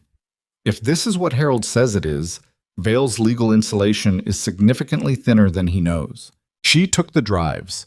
She took the tablet. She took the envelope and the supplementary documentation Harold produced from the inside of his jacket. His own records, kept in a waterproof case for 11 years, the handwritten log of everything he'd observed and documented in the shelter network and the contacts he'd maintained with the organization that had placed him there. She made 3 phone calls standing beside her car in the parking structure, brief and in a register too low to hear. When she was done, she looked at all 3 of them and said, 48 hours, don't go anywhere I can't reach you." She drove out. The parking structure was quiet. Harold stood with his hands in the pockets of the gray sweatshirt and looked at the space where Solano's car had been and then looked at Claire. "Your father chose well," he said. It was not a large thing to say. It was exactly the right size. She nodded. "Thank you," she said, "for 11 years." Harold looked at her with the exhausted, relieved, undecorated expression of a man setting down something he's carried for so long he'd stopped noticing the weight, noticing it only now in its absence, in the specific lightness of a body that has put something down after 11 years. He didn't say "you're welcome." He nodded once and walked toward the elevator and was gone. She stood in the parking structure with Damien Ashcroft and the sound of the city and the specific quality of an aftermath. Not silence exactly, but the absence of the particular noise that had been present for 48 hours, the operational hum of ongoing crisis. Its absence had a texture she hadn't anticipated. It was louder than she expected. "Marcus," she said. Solano's parallel file includes 3 incidents she's been unable to connect to organizational direction. Damien said. If the documentation gives her the internal structure of the network, Marcus becomes connectable to those incidents. She'll have grounds for a warrant within the 48 hours. He paused. He won't run. That's not his construction. He'll try to manage it. He'll go to Vale and they'll attempt to build a legal position. He said it the way he said everything, with the specific economy of someone who has converted most of his emotional responses into information. They won't manage it. There's too much now. Do sam baso. Your father, she said. He died not knowing that Marcus... Yes. The word came out clean, without the weight she had expected. After a moment he said, he died believing the man he'd trusted for 13 years was trustworthy. In some specific and very strange way, that's not the worst thing. He looked at her. It means the last thing he felt wasn't betrayal. She thought about that, about the specific mercy in it, small and accidental and real. The file, she said. 340 pages. He built all of it not knowing. He built all of it because he believed it was the right direction. He was wrong about the specific conclusion, but everything he documented was accurate. It was the foundation. He looked at his hands briefly, then back at her. My father spent 6 years trying to finish something and died before he could. It took 14 more months and the right person showing up on a subway platform. He stopped. Something in his expression shifted. The fractional loosening she had first seen on that train, the involuntary tell of an expectation exceeded. You weren't supposed to grab my arm. She almost laughed. The sound that came out wasn't quite a laugh, but it was adjacent to one, which was more than she had expected from herself at 8:59 in the evening after the day she'd had. I was out of options, she said. I know, I was there for different reasons, and you changed everything in about 3 seconds. He paused. I'm glad you did. She looked at him. At the face she had learned to read in 48 hours, the way you learn a new language when you have to. Imperfectly, with gaps, but well enough to understand what's being said underneath what's being said. Your father made a promise, she said, 22 years ago, to protect me if the truth ever surfaced. Yes. You kept it. He held her gaze with the gray eyes that were almost black in the parking structure light. I was late, he said, with the specific honesty of someone who doesn't offer reassurance when the accurate thing is something else. You were on time, she said. They stood in that for a moment and then walked toward the elevator. The 48 hours resolved in the way that large things resolve. Not dramatically, not cleanly, but with the grinding institutional weight of a process that once started cannot be stopped without leaving traces that would themselves require stopping. Renata Solano filed the first motion at 11:14 on Thursday morning. By Thursday evening, 3 federal warrants had been issued. By Friday afternoon, Conrad Vale had been contacted by investigators at his Manhattan office. Not arrested, not yet, but contacted in the specific way that told everyone who understood these things that the architecture of 20 years was beginning to be examined from angles it had never been examined from before. Marcus Webb was found at a hotel in Midtown on Thursday night. He had, as Damien predicted, not run. He had checked into a hotel under a name Solano's investigators identified from a pattern in the parallel file she'd been building for 14 months. And he was sitting in the room when they knocked, with his jacket on and his hands in his lap, in the attitude of a man who had known this was coming for longer than anyone else, and had spent the intervening time deciding how he wanted to meet it. Claire heard about this from Damien on Friday morning, in a phone call that was brief and factual, and had underneath it the specific quality of 2 people who have been through something large together and are learning how to talk to each other on the other side of it. Harold gave his testimony on Friday afternoon. 5 hours, with Solano and 2 of her investigators, documented and recorded. When it was done, he walked out of the federal building on Worth Street and stood on the steps in the October light for a long time, not going anywhere, not checking his phone, just standing there in the specific way of a man who has spent 11 years monitoring exits and is discovering what it feels like to stand somewhere without looking for them. Claire knew this because she was there. She had come at Solano's request to give her own account, the shelter visits, the housing paperwork, the email address she'd written on the back of a card, the chain from that February evening to a storage unit beside the Gowanus Canal. When she came out, Harold was still on the steps, and she stood beside him, and they both looked at Worth Street for a while without saying anything. "What happens now?" he said finally. "For you." She thought about it. About the question's actual size. The apartment in Brooklyn with the surveillance car that was no longer parked outside it. The job at the social services agency. The clients whose cases she had not been able to think about for 2 days, and which were waiting for her with the patient, indifferent continuity of people whose needs do not pause for other people's crises. The ordinary weight of an ordinary life that had turned out to be built on a foundation she hadn't known existed. "The same," she said. "My job. My caseload." She paused. "Maybe a different apartment. Something without a ground floor window." Harold made a sound that was almost a laugh. "Good instinct. What about you?" He was quiet for a moment.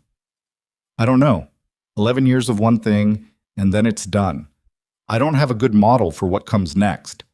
He said it without self-pity, just with the honest bewilderment of someone who had structured everything around a single sustained purpose and was standing in the space where that purpose had been. "You could do what I do," she said. He looked at her. "Shelter work, social services." She looked back at Worth Street. "You spent 11 years learning how people survive when everything official has failed them. That's more than most people have." Harold looked at the street for a long time. She didn't press it. It was a thought to leave somewhere and let him look at whenever he was ready. She went home on the F train, the same line she had taken Tuesday morning to Cobble Hill. She sat in the car with her bag in her lap and her hands loose on the strap, not white-knuckled, just resting there, and let the train do what trains do, which is move through the dark in a straight line toward where you need to be. Her father was alive. That was the thing she hadn't let herself sit with fully for the previous 48 hours because there hadn't been space for it between the operational demands of staying alive and getting the documentation to the right people. It was the thing underneath all the other things, the load-bearing truth that she had been stepping around, that she was going to have to stop stepping around. Thomas Whitmore was 61 years old and alive in a city the file hadn't named and the letter hadn't named, and she didn't know yet whether Solano's process would make it safe enough for him to surface, or whether safe was a thing that existed for him in any form she could currently imagine. She didn't know what 22 years had done to him beyond what the photograph showed and what the letter said and what the recording made visible in the specific way a recording makes things visible. The face, the posture, the voice, but not the full weight of the person. She was going to find out. She had decided this somewhere in the parking structure on Varick Street, in the space between Harold walking to the elevator and Damien walking beside her toward it. She had decided it without ceremony, without drama, the way you decide the things that are not actually decisions because they are simply the next thing, the only next thing there is to do. She was going to find out what 22 years had built out of a man who had walked into a federal program in March of 1998 to protect his family and had never been able to stop. She had time now. For the first time in a long time, measured in days or in decades, depending on how she wanted to count it, she had time. 3 weeks after the filing, on a Thursday morning in November, when the first real cold of the season had arrived and the city had put on its winter face, the particular compression of light, the sharpened edges, the way New York in early winter looks like a place that has decided to be serious about itself. Claire Whitmore descended the stairs into the DeKalb Avenue station, not because she needed that station. She lived 4 stops away. She had gone there deliberately, the way you go back to a place because the place has a meaning you need to acknowledge before you can leave it behind. The platform looked the same. It always looked the same. Concrete, bad light, the specific smell she had cataloged in the first sentence of this thing, wet and mechanical and human. She stood at the spot, approximately, where she had stood that night, where she had felt the 7 seconds run out. It was 7:40 in the morning. The platform was full of people going to work, carrying coffee, wearing headphones, inhabiting the specific interior space people inhabit on morning commutes, present in body, largely absent in attention. Nobody was positioned. Nobody was watching in the coordinated pattern she now knew how to recognize. The world had returned to being exactly as it appeared. She stood there for a little while. The train came. She got on. She found a seat and sat with her bag in her lap and thought about a charcoal overcoat and an arm going rigid for 1 second before it chose something else, and about the specific cost of the choice, not just in the 48 hours that followed, but in the 22 years before, in the Arthur Ashcroft, who had attended a graduation and sat 3 rows back and to the left, in the Thomas Whitmore, who had set up a camera in a plain room and addressed his daughter for 12 minutes and 40 seconds, and then named the most dangerous name he knew with the steadiness of someone who had made his peace with what the naming would cost. Nobody had gotten out of this clean. That was what 48 hours and 22 years had taught her, and it was not a lesson that felt like wisdom so much as a fact she had incorporated, the way you incorporate a scar.